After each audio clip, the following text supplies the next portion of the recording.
you guys, welcome back to my channel. For those who are new to my channel, my name is Gerby Norellis. You can follow me on Facebook, Gerby Norellis, and you can follow me on Instagram, G Norellis. If you like this video, click the thumbs up button and subscribe to my channel for any more future videos. Today I wanted to talk about my first time home buying experience, and also I wanted to get into telling the story of how me and my husband finally decided to buy our first home. When we first moved back to Georgia in 2011, we were renting, and first we got married, then I ended up getting pregnant. Around the time I got pregnant, we were renting an apartment complex, 1 bedroom, it was like a small kitchen, no dining room.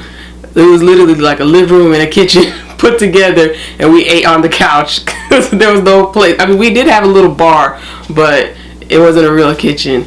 Then we couldn't really keep up with the payments because, we literally just came back to Georgia with nothing. My husband was working a small little job trying to be able to provide for me. We're just about to have the baby, and I'm like, this apartment is not going to be big enough for us and the baby. So then we went to somewhere else and we rented a basement, but it was a big basement that had 2 bedrooms. In Georgia, a lot of people who have big homes, they'll rent their basement out. This person was a family friend, and she was like, why don't you guys come stay with us? And I got a big basement. It's got 2 bedrooms, living room, dining room, kitchen, everything. It was huge. It was nice. We stayed there for about 2.5 years. And then my friend who came back to Georgia, her mother had bought a home, and she decided to stay at the home instead of her mother continuing to rent it out to the previous renter. So she took over the monthly payments, but she was by herself, and she was like, I can't afford this. Can you guys come in, move with me? Well, we said yes, which was not a good idea because they always say don't move in with your friends because that's going to cause friction. So I took me, my husband, and my child, and I went and moved in with this lady. The first couple of months was okay, but then it started getting rocky, and me and my husband are like very OCD clean, and I guess that tested us to know that we can't personally live in the same space as somebody else. So we moved in like in May, and then we moved out in October. And because of so much conflict between me and my friend, we ended up splitting from being friends. I guess that was like a test on our friendship, and I could not deal with the way she was living, so I was like, I gotta go. So then we left, and we found a nice house. We rented our first house on our own. It wasn't very expensive. It was a small home, but it had enough bedrooms for my son and my husband and I. It was fine. We didn't have no issues. But then we had one day, I went outside, I went to the car, came back, and there was a big ass snake in front of the house, and I was like, I'm leaving. I called my mama so quick, and I said, Mom, come pick me up. There's a big ass snake in front of this house, and I am not staying here. We literally left the house because of a snake, even though we live in Georgia and there's snakes everywhere. But I'm like, the fact that this snake was so bold and stood in front of my doorstep, I was like, I'm not staying there. I spent a week at my mama's house, and then me and her just got to looking. We were driving all over Georgia trying to find an apartment, and for some reason that year everybody's like, we about to raise the prices on apartments. So finally I was able to find like a management company, and they were like, we got a little townhouse. So we ended up moving to a different part. It was closer to the city, but it was still like rural enough where it wasn't too crowded. And lucky for me, my son was just starting pre-K.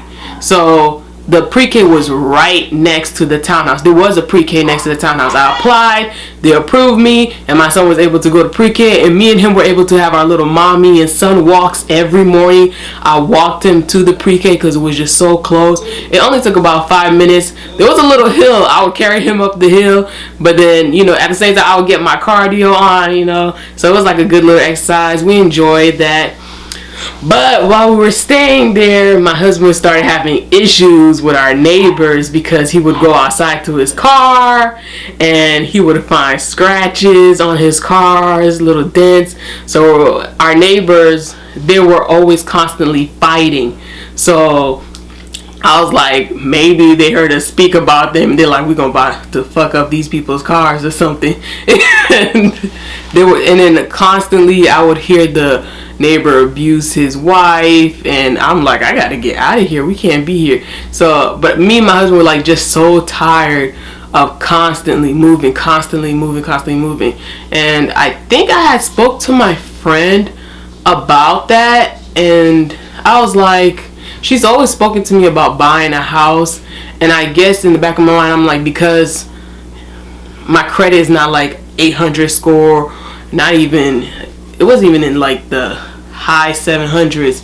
So I was like, I don't think, and I personally, I had loans, but my husband, he was clear. So I was like, I don't know if his credit would be great enough to buy a house. Like, it was just that doubt in my head. I'm like, oh, we're gonna have to rent again. But I really did not want to rent again. So I called her and I spoke to her, and she was like asking me some basic questions. I answered the question. So then she had the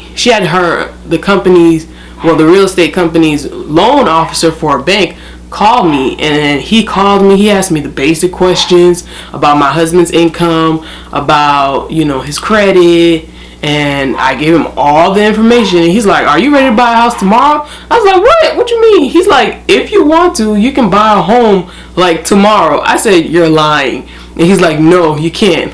And I was like, look, if you're telling me the truth, I want you to come here and tell my husband that we are approved for a loan to get a home, because he's not going to believe me. Because my husband was just so stressed dealing with everything at his job, and then dealing with the car issue, and dealing with the domestic violence that was going on the side. Because townhouses, you can hear people, like you can hear everything that's going on over there. Like, there were times I would call my mom and be like, yo, he's killing her, and my mom was like, mind your business, it ain't your business. And I would just feel so bad.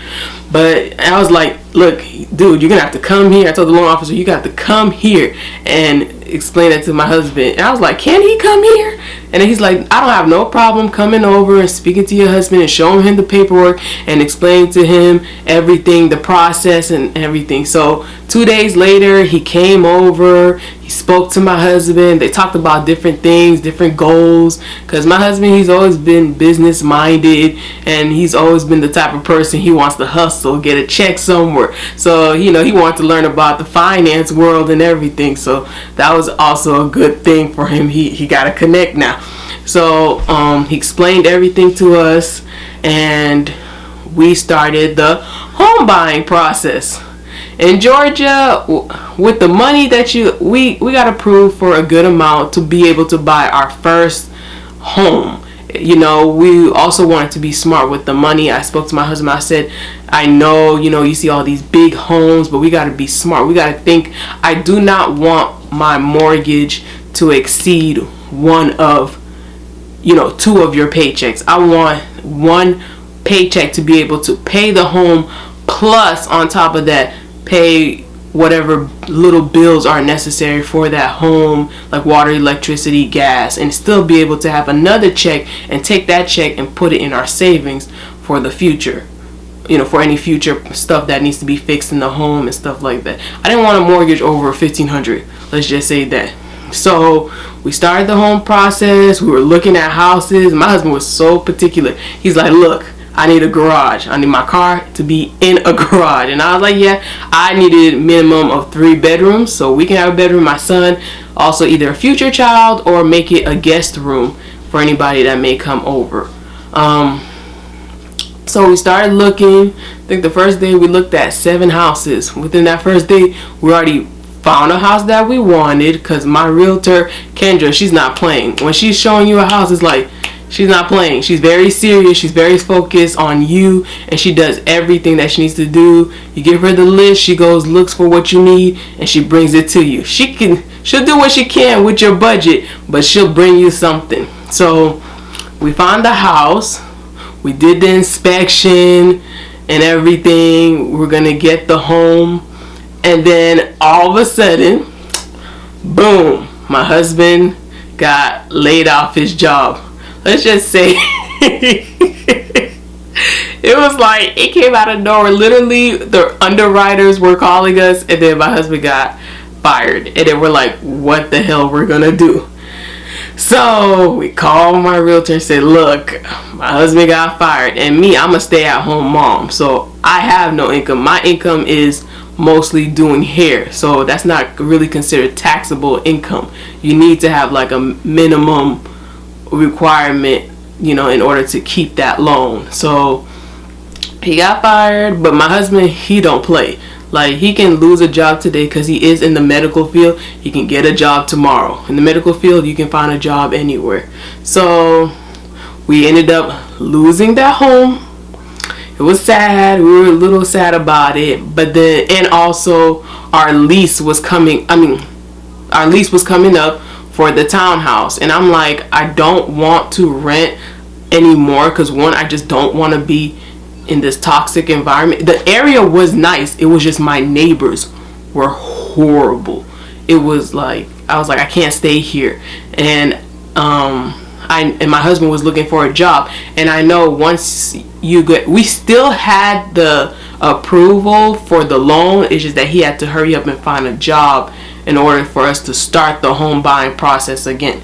So I did not want to continue to live in this horrible place. So I was like, I spoke to my mom, and my mom's like, why don't you come stay with me until you guys are able to find the home and buy it, you know? So that's what we did. We finished our lease because we literally had 1 month left. So we thought it was perfect when we were getting the first house. We're like, our lease is up, so we're literally just gonna go from the townhouse to our brand new home.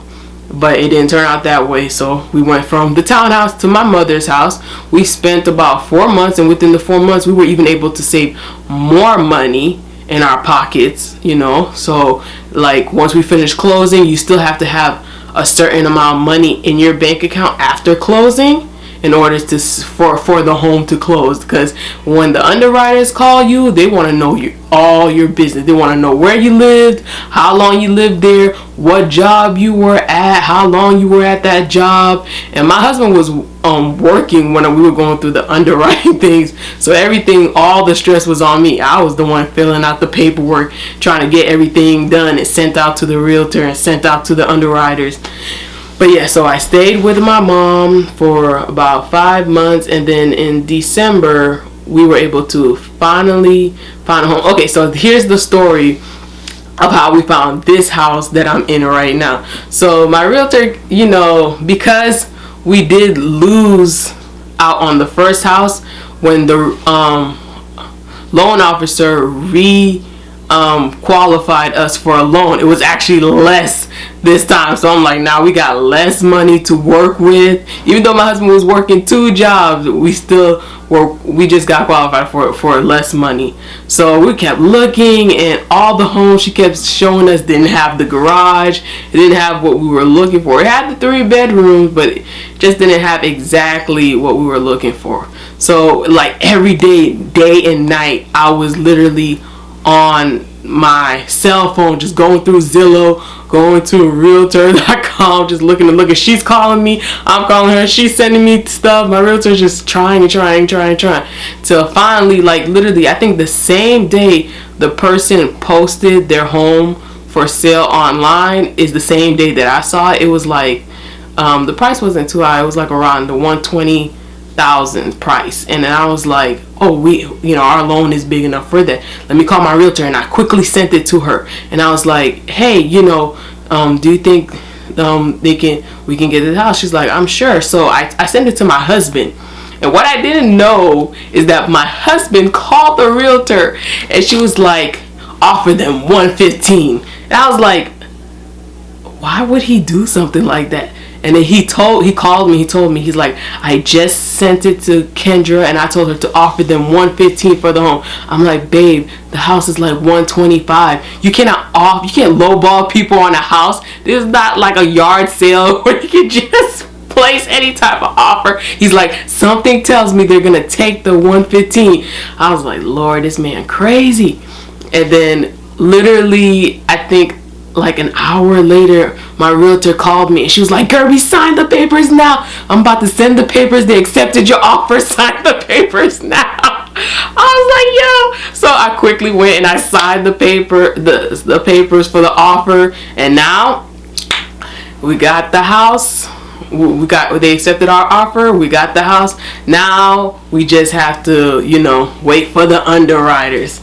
The underwriters, if you got all your papers in a row, it's perfect. It's really easy. But it's like because we were living in my mom's basement, so all my paper, we were living in my mom's basement. We were staying in the guest room, but all my stuff were in my mom's basement. All my boxes, all my files, all my paperwork was downstairs.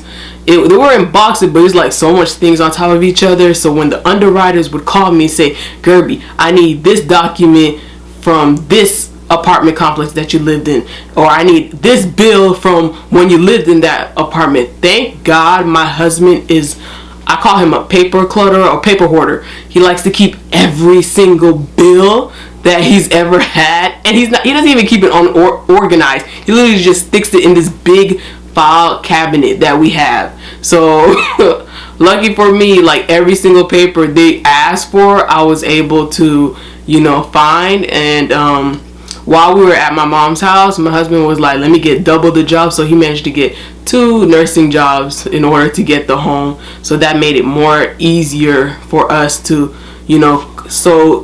the bank can be like, okay, he's got 2 jobs, so we don't have to worry about him getting fired again. So if he didn't get from one, at least he'll have another one. And the other job, he was there for a good minute. He was like over 3 years. So, but it was some personal things going on between him and that job. But I'm happy he left that job, so I can't complain. So he ended up getting 2 new jobs. So when the underwriters asked for the jobs to send in, documents of proof that he's working, pay stubs, W-2s, so we literally went through hell the past couple. I think we started from the first house in April all the way till December. So we closed, I think it was December 17th or December 19th of 2017. We closed in December. Everything went smooth with the underwriters. We were able to close on the house. My realtor, she got us a gift, a bottle of champagne. The previous owners, they were so sweet. It was a home that it was their first home, and they decided to rent it out to their daughter. She didn't continue with the payment. So then they were like, this is making us lose so much money. And they were so happy that the home was able to be transferred to another family, our family. So yeah, and the husband was even willing to come to the house, and he showed us how to use the water heater, how to use this knob. So I think the whole process is like everything was meant to be. Like sometimes me and my husband will pass by the first house that we were gonna buy, and I look at my husband and I'm like, everything had a purpose, because I feel like we rushed so much in that house that we didn't really 100% see what was going on the outside of the home, like our neighbors in the area. The area was still nice, but I don't think it was for us. Like the house that we're in is perfect. Our home is perfect to us. Our neighborhood is perfect to us, and our homes are not so close to each other, So I told him everything happened for a reason, because I don't think we would have, not that we wouldn't have been happy, because it takes the person to make the home a home. But I'm like, I'm grateful, I'm happy. I'm like, maybe us going through all that stress and you losing your job was a good reason. We weren't meant to have that house at all. This is our house. This is the house that God wanted us to have. So yeah, that was my experience with my first time buying a home. I tell younger people all the time, save your money, buy your house. It's the best investment ever. Something you're going to pass on to your child, or, just something to put in your portfolio, buy a house. Don't waste your money buying these cars. You can't buy a car, but don't, why buy $100,000 car when you can buy $100,000 house, right? The car is gonna lose value. Your home is always gonna, you actually gonna make more money, because now that the market and the housing market has gone up and everything, my home is actually worth way much more than what I bought it. So yeah, young people, buy a house, invest your money, save up, be smart. So thanks for watching my video. If you liked my video, click the like button, subscribe for any more future videos. I'm still getting a hang to this, so sometimes when you hear me babble on, I'm gonna get better. I'm trying to not to babble too much like I'm doing right now. Again, if you like my video, like it, subscribe to my channel, and bye. Hope to see you soon in the future.